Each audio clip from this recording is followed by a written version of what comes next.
comemoraremos 200 anos da independência do Brasil. Estamos já distantes, 200 anos dos fatos ocorridos, e revisitar esses fatos não é só uma obrigação cívica, mas uma forma de entender o momento em que nós vivemos. E, de fato, o que foi a independência do Brasil? Do que se trata? A independência do Brasil foi um processo complexo, e para que nós possamos entender o que foi a independência do Brasil, é importante entender o contexto político, geopolítico, social em que Portugal estava então inserido na Europa ali do início do século XIX. Portanto, a independência do Brasil, para que ela possa ser bem compreendida, é necessário que nós recuemos no tempo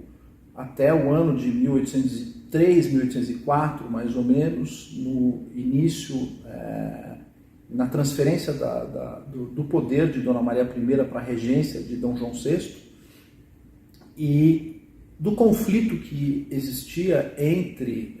Portugal e França,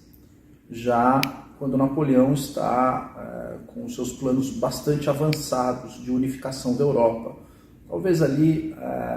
uma das inúmeras tentativas que tivemos na história do mundo de unificação europeia. Napoleão foi um dos artífices dessa ideia de unificação europeia, e Portugal estava no seu Lusexit, né, ou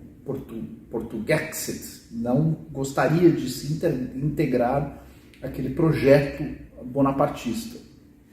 Então, é a partir desse contexto, desse conflito entre Dom João VI e Napoleão Bonaparte, que nós precisamos compreender o que foi o processo de independência do Brasil, porque não bastava meramente um conflito direto, clamando pela não aceitação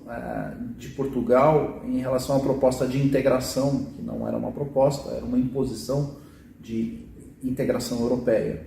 Era necessário que Dom João VI custodiasse os valores que estavam sob proteção daquele regime jurídico, aquele antigo regime de Portugal, e custodiasse isso em um outro local, de outra forma. E é aí que surge a ideia de transferência da corte de Portugal para o Brasil. Essa transferência ela ocorre em 1807, com a chegada da família real algum tempo depois, alguns meses de navegação, portanto aportam no Rio de Janeiro em 1808, e a história da independência do Brasil tem início a partir daquele momento, que Dom João VI começa a preparar o terreno, a infraestrutura, não só do Rio de Janeiro, mas do Brasil como um todo,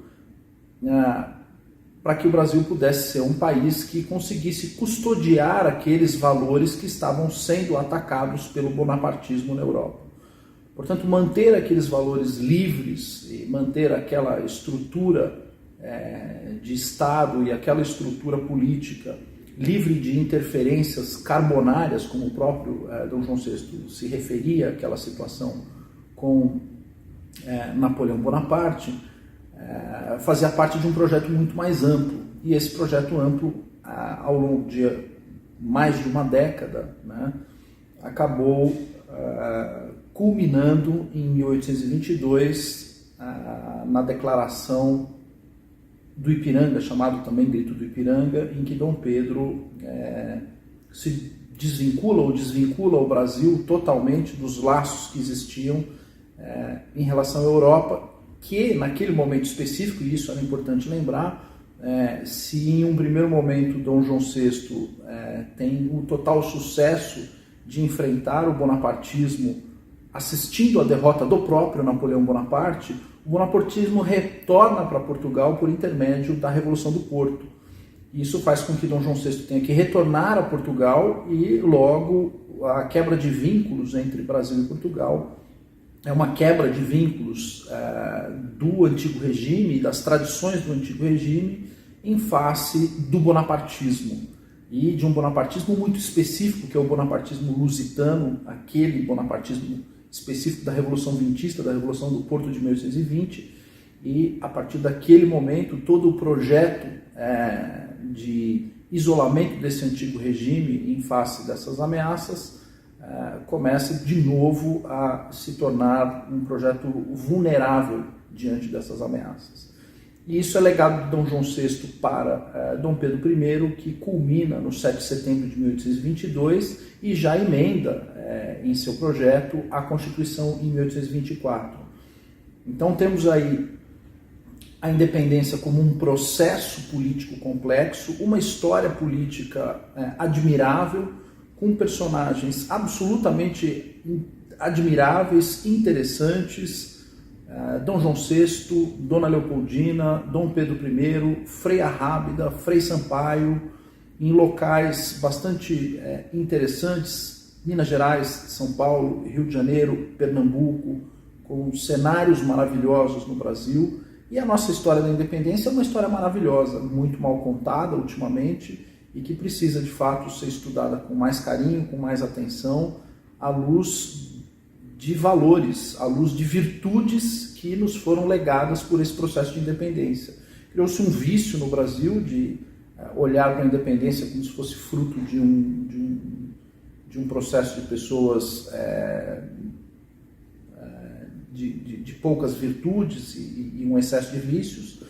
mas olhando atentamente a biografia dessas pessoas e o processo como um todo, nós notamos que é o exato oposto disso, que vem sendo pregado de algumas décadas para cá, não passa de uma péssima historiografia. Eu acho que essa é uma correção que precisa de fato ser feita. Nós precisamos recuperar o valor desse processo de independência que corre de 1804, 1805 até 1824, num processo complexo de 20 anos, né? Um bloco de 20 anos, com uma sucessão de decisões, estratégias, fatos, circunstâncias, que tornam o nosso processo muito peculiar e extremamente admirável. Tão admirável quanto eu até acho mais admirável do que o processo de independência americano. É uma história belíssima, a história de independência do Brasil, uma história belíssima de muitas lutas, muitas estratégias, um processo longo, um processo que demandou inteligência, diplomacia, coragem, justiça, sabedoria, e que vale a pena ser reestudado agora em que nós vamos completar 200 anos dessa data mais do que maravilhosa, uma data que tem que ser comemorada com muito orgulho por todos os brasileiros.